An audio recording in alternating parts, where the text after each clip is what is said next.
The hour is late. It's time to decide. I'm quite confident that you will make choice wisely. In addressing global warming issues, the scientists have made it quite clear. Climate change as a self-inflicted wound, if you like, can wipe out the very meager assets. We have a climate crisis that is a planetary emergency. We are so close to the red line that perhaps we may wake up tomorrow and find that there's nothing to save after all. We have reached a point where we have a real emergency. The message should be clear. Climate change must take its place along those threats like conflict, poverty. Climate change is responsible for conflicts that can only deepen in the future if we don't act as soon as possible. It's the only thing that I believe has the power to fundamentally end the march of civilization as we know it. You will have a catastrophe, add it to another catastrophe. Climate change means catastrophically violent weather. Like wildfires and devastation. Rising sea levels. Rising food prices. To the spread of disease.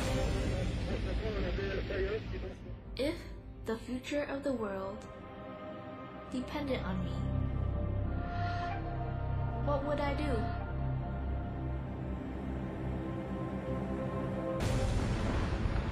the North Polar ice cap is melting so fast.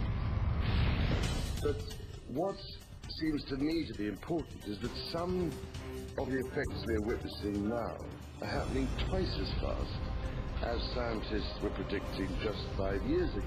A report issued earlier this year by the UN Intergovernmental Panel on Climate Change concluded both that global temperatures are rising, that this is caused largely by human activities. And if you look at the fourth assessment report of the IPCC, we've assessed several stabilization scenarios. In 2010, there could already be as many as 50 million environmentally displaced persons due to climate change, desertification, and deforestation. Experts tell us that the situation underlying the crisis is not a temporary one. And it's getting more and more difficult every day. And there's no guarantee that human civilization can survive.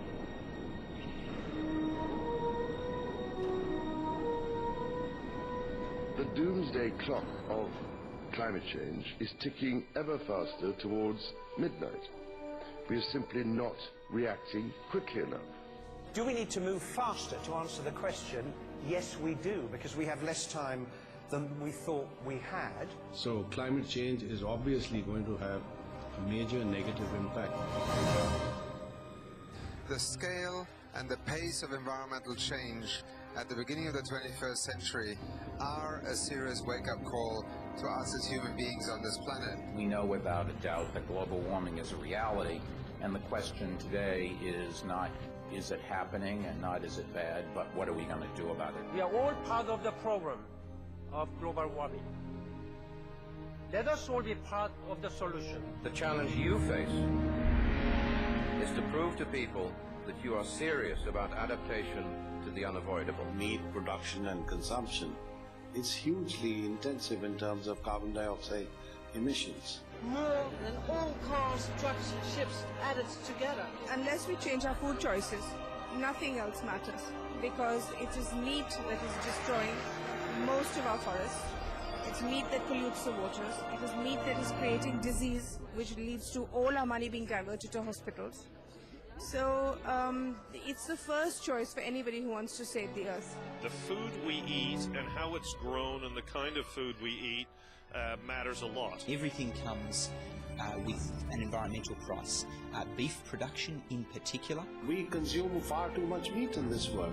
The stairs where the climate problem is, our meat consumption. Something that's harmful even for human health. 我们今天要减少二氧化碳的排放啊，我们素食的方式绝对是非常有效的一个方式。I do eat a lot of vegetarian meals. I think that's something we can all do. That's one of the easiest ways that we can make an immediate and quite substantial impact. There are some wonderful environmental benefits in terms of taking a couple of steps lower down the food chain. And the choice we face is a really simple one, actually. Just for one day, or more than that, become a vegetarian. Let us approach climate change not simply as a looming future threat, but as a present opportunity to work together. The time for action is now. What can the government do to help? What can you do to help? How can we do this together? And it's about what we do from this point on and this point forward. Individuals can take action. We have to fight our power. And as individuals, through the choices we make, the purchases we make. If we once understand this and take the necessary actions, then we actually have a much better situation. And if you eat less meat, you will be healthier and so would the planet. Then there's some kind of realization of individual responsibility to take care of this planet. Our generation has inherited an incredibly beautiful world, and it's really in our hands whether our children inherit the same world. That is our duty, so that our children can have a decent quality of life on this planet. We cannot be anything less than courageous and revolutionary in our approach to tackling climate change. It's a win-win situation if you eat less meat. Living in harmony with the natural world is the only way for the future. 9 billion people, one planet, one chance.